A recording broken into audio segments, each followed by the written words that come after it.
Hello student. इस video में हम exact linear differential equation of nth order को सॉल्व करेंगे, मतलब इसमें y की वैल्यू निकालेंगे।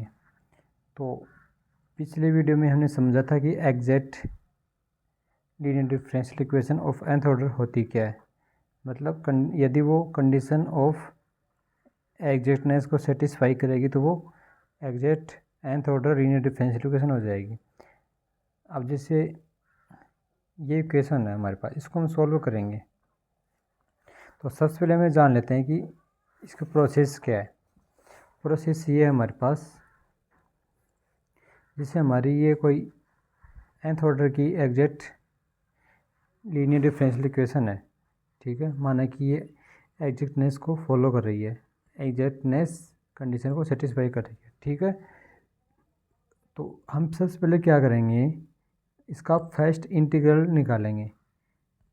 तो फर्स्ट इंटीग्रल निकालेंगे, इसके लिए हम क्या करेंगे, p0 से के से ये इसका nth डेरिवेटिव है y का, तो इसका n-1 डेरिवेटिव आएगा, ठीक है।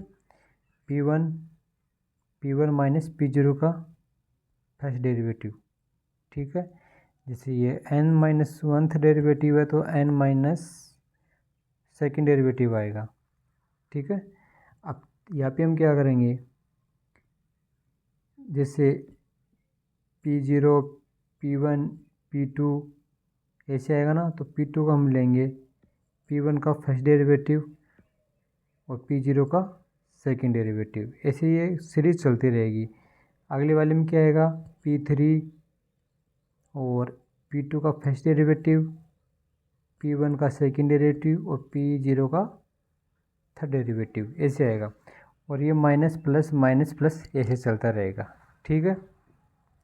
और ये जो हमारी डेरिवेटिव एक कम होता जाएगा, जैसे n था तो n-1 डेरिवेटिव आएगा, n-2 की जगह n-1 की जगह n-2 आएगा।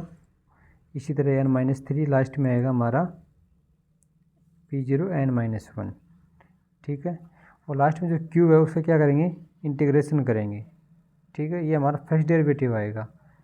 इसी तरह से ये हमारा फिर से एक nth डेरिवेटिव, मतलब फिर से हमारे पास क्या बन गई है, माना कि ये एग्जैक्टनेस को फॉलो करेगी तो फिर से हम ये रूल फॉलो करेंगे। तो ऐसे चलते चलते इसको हम शॉर्ट कर लेंगे इक्वेशन को। उसके बाद जो हमारा मैनुअल जो मेथड है वो लगा देंगे। अब हम क्या करेंगे, इसको Q1 मान लेते हैं, इसको Q2, इसी तरह से Q3, ये हमारा हो गया Qn-1, ओके। अब हम एक एग्जांपल देख लेते हैं जिससे हमें अच्छी तरह से समझ में आ जाए। देखो, जैसे ये हमारा p0 हो गया x³ माइनस एक्स, ये हमारा p1 हो गया और ये हमारा p2 हो गया। तो ये मतलब सेकेंड ऑर्डर की इक्वेशन है, इसको हम n ऑर्डर की मान के करेंगे। ये हमने इसका एग्जैक्टनेस कंडीशन चेक किया, ये सेटिस्फाई कर रही है, मतलब इक्वल में 0 आ रहा है। कैसे, मतलब p0 माइनस p1 का फर्स्ट डेरिवेटिव प्लस p0 का सेकेंड डेरिवेटिव इक्वल में 0 आ रहा है, तो एग्जैक्टनेस को सेटिस्फाई कर रही है। अब हम इसका फर्स्ट इंटीग्रल निकालेंगे, वो कैसे, p0 ऐसे कैसे आ गया हमारा, ठीक है। अब जैसे हमारे p0 लिख लिया, अब ये सेकेंड डेरिवेटिव है, यहाँ पे हमने इसका फर्स्ट डेरिवेटिव लिख दिया, ओके। प्लस ये हमने क्या किया, p1 माइनस p0 का फर्स्ट डेरिवेटिव, ये ऐसे कैसे लिखेंगे और इसमें से p0 को घटाएंगे, ये हमारा Q1 की वैल्यू आ गई, ठीक है। तो हम देख लो एक बार, सेटिस्फेक्शन के लिए हम करके देख लेते हैं। ये था हमारा 5x² माइनस 2, सॉरी दूसरे पेज में करते हैं अच्छी तरह समझ में आ जाए। ये हमारे Q1 की वैल्यू है ना, Q1 की वैल्यू है, ये कैसे आएगी, p1 माइनस p0 का फर्स्ट डेरिवेटिव, ओके। तो हमारा p1 था 5x² माइनस 2 और हमारा P0 था P0 था हमारा x³ माइनस x। इसका फर्स्ट डेरिवेटिव निकालेंगे तो क्या आएगा 3x² minus 1 5x² minus 2 minus 3x² plus 1। इसको हम सॉल्व करेंगे तो 2x² माइनस 1। ये हमारा Q1 की वैल्यू आ गई और यहाँ पे जो हमारा Q था उसका हमने इंटीग्रेशन कर दिया और प्लस कांस्टेंट। अब देखो ये हमारे पास फिर से एक लीनियर डिफरेंशियल इक्वेशन बन गई। तो यहाँ पे हम देखेंगे कि फिर से ये उस रूल को फॉलो कर रही है, एग्जैक्टनेस कंडीशन को। तो हम क्या करेंगे, इसको मानेंगे P0 x³ माइनस x। ये हमारा P1 हो गया 2x² माइनस 1। तो हम इधर से स्टार्ट करेंगे 2x² माइनस 1 ऐसे कैसे माइनस P0 का फर्स्ट डेरिवेटिव तो 3x² माइनस 1। तो ये नॉट इक्वल टू 0 है तो एग्जैक्टनेस को फॉलो नहीं कर रही, मतलब कंडीशन ऑफ एग्जैक्टनेस को सेटिस्फाई नहीं कर रही। तो हम इसको अब यहाँ पे कौन सी विधि से करेंगे, जैसे इसका इंटीग्रेटिंग फैक्टर निकाल रखा है, इसको हम यहाँ से सोल्व करेंगे। अब तो इसको हम क्या करेंगे, यहाँ पे स्टैंडर्ड फॉर्म में लिख लिया। जैसे इसको डिवाइड कर दिया तो dy/dx के मल्टीपल में 1 आ गया, तो ये स्टैंडर्ड फॉर्म हो गया इसका। ठीक है, अब ये हमारे पास p की वैल्यू आ गई, ये हो गई r की वैल्यू। तो इसका इंटीग्रेटिंग फैक्टर निकालेंगे। इंटीग्रेटिंग फैक्टर क्या होता है, e⁻p dx, ये हमारा होता है इंटीग्रेटिंग फैक्टर। तो ये प्रोसेस हमने पिछले जो एक्सरसाइज थी हमारी 3 की उसमें हमने पढ़ा था। तो कैसे करते हैं, IF निकालने के बाद y into IF equal to r into IF dx plus c। तो ये हमारे r हो गया। तो यहाँ पे देख लो y इंटू IF, ये IF निकालिए हमने इक्वल टू, अब ये हमारे पास r है तो r के इस 2 टर्म हमारे पास, तो प्रत्येक से IF को गुणा कर देंगे। पहले इसको करेंगे तो ये हमारे पास फर्स्ट टर्म आ जाएगी, फिर इसको IF से गुणा करेंगे तो ये सेकेंड टर्म आ जाएगी। ओके, इस रूल से। तो उसके बाद हम इसको सॉल्व कर लेंगे। इसका इंटीग्रेशन सेक इनवर्स x और इसका integration log x plus x² minus 1 हो गया। ओके, तो ये हमारे पास y की वैल्यू आ जाएगी। अगर हम इसको इसे ट्रांसफ़र कर देंगे, x IF को ट्रांसफ़र कर देंगे तो y की वैल्यू हमारे पास आ जाएगी। ठीक है, तो इस क्वेश्चन में हमारा समझने का ये था ज़्यादा, तो कंडीशन ऑफ एग्जैक्टनेस। ठीक है, तो इसी तरह से हम एग्जांपल सेकंड देख लेते हैं। ये हमारे पास थर्ड ऑर्डर की है लीनियर डिफरेंशियल इक्वेशन। ओके, इसमें r की वैल्यू मतलब q की वैल्यू 0 है।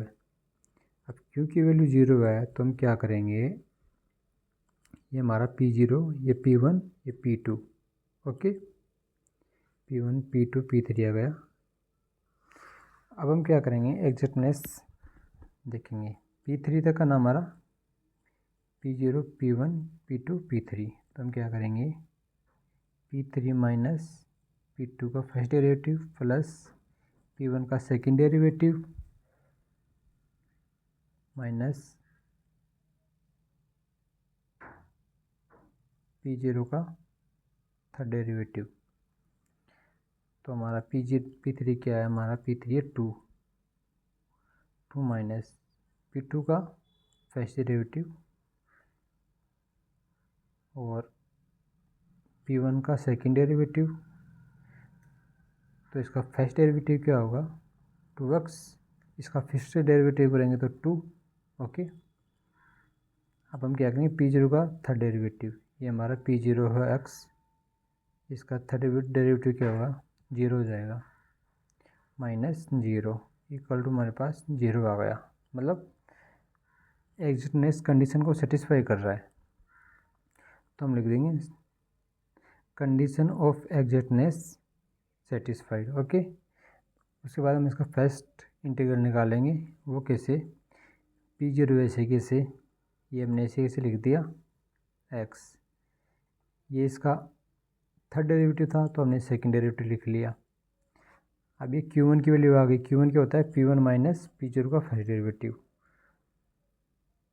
तो ये सेकंड था, हमने फर्स्ट डेरिवेटिव लिख लिया। ओके, यहाँ पे आएगा Q2 आएगा, Q2 हमारे पास क्या होता है, P2 माइनस P1 का फर्स्ट डेरिवेटिव प्लस P0 का second derivative. Okay, P0 Q1 Q2 और ये आ गया y इक्वल टू 0 था, अगर Q 0 है इसका इंटीग्रेशन करेंगे 0 का तो कोई ना कोई कांस्टेंट आएगा। ओके, 0 का हमने इंटीग्रेशन कर दिया, c आ गया, ये इसका फर्स्ट इंटीग्रल हमने निकाल लिया।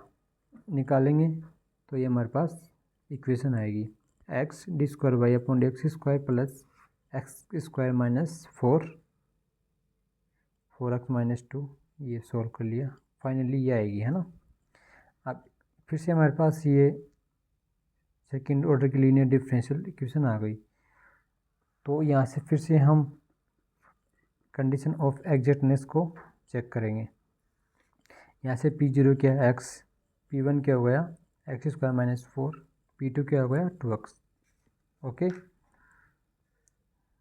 2x हो गया, तो हम क्या करेंगे, P2 से स्टार्ट करेंगे, P2 माइनस P1 का फर्स्ट डेरिवेटिव, P0 का सेकंड डेरिवेटिव, माइनस प्लस, ये रूल फॉलो करेंगे। ओके, तो यहाँ से 0 आ रहा है क्योंकि 2x माइनस यहाँ से भी 2x आएगा और इसका 0 हो जाएगा, 2x माइनस 2x 0। तो फिर से हम इसका इंटीग्रल निकालेंगे, तो ये जो इक्वेशन है इसका फर्स्ट इंटीग्रल क्या होगा, इसका फर्स्ट इंटीग्रल होगा x ऐसे कैसे, ये सेकंड डेरिवेटिव था, फर्स्ट डेरिवेटिव आएगा, और यहाँ पे इसके सापेक्ष Q1 क्या आएगा हमारे यहाँ, P1 माइनस P0 का फर्स्ट इंटीग्रेशन, जैसे एक्स स्क्वायर माइनस 4 हमने इसे कैसे लिख दिया, एक्स स्क्वायर माइनस 4 माइनस इसका फर्स्ट डेरिवेटिव 1 आएगा, x square minus 5, x square minus 5, ये सेकंड डेरिवेटिव था तो ये फर्स्ट डेरिवेटिव, इसके आगे नहीं लिखना। अब ये हमारे पास Q की वैल्यू थी तो Q का इंटीग्रेशन करेंगे तो C1x plus C2। Okay, final equation हमारे पास ये आ गई। अब देखो, अब हम क्या करेंगे, फिर से यहाँ पे चेक करेंगे, अगर ये इसी तरह से कंडीशन ऑफ एग्जैक्टनेस को फॉलो करती जाती है तो y की वैल्यू हमारे पास इसी तरह से आ जाएगी। लेकिन यहाँ पे देखना, यहाँ पे P0 की वैल्यू क्या है हमारे पास, यहाँ पे हमारे पास P0 की वैल्यू है x। ओके, और ये हमारे पास P1 की वैल्यू हो जाएगी एक्स स्क्वायर माइनस 5।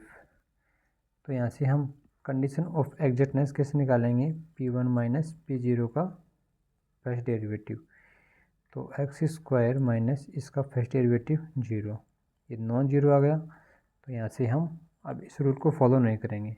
अब हम इसको जो मेथड है उससे सॉल्व करेंगे, y की वैल्यू निकालेंगे, तो ये लिख देंगे which is not an exact differential equation but is a linear equation of first order and can be solve easily. इसको हम सॉल्व कर लेंगे, इसका यहाँ से CF निकालेंगे और इससे हम इसका PI निकालेंगे।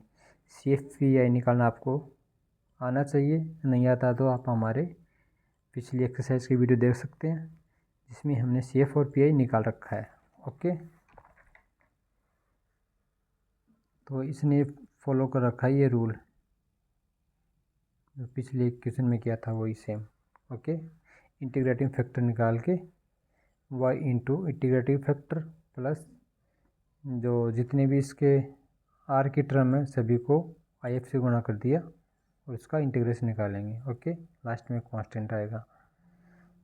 तो वीडियो में हमारे साथ बने रहने के लिए धन्यवाद। तो देखते रहे हमारे वीडियो। धन्यवाद।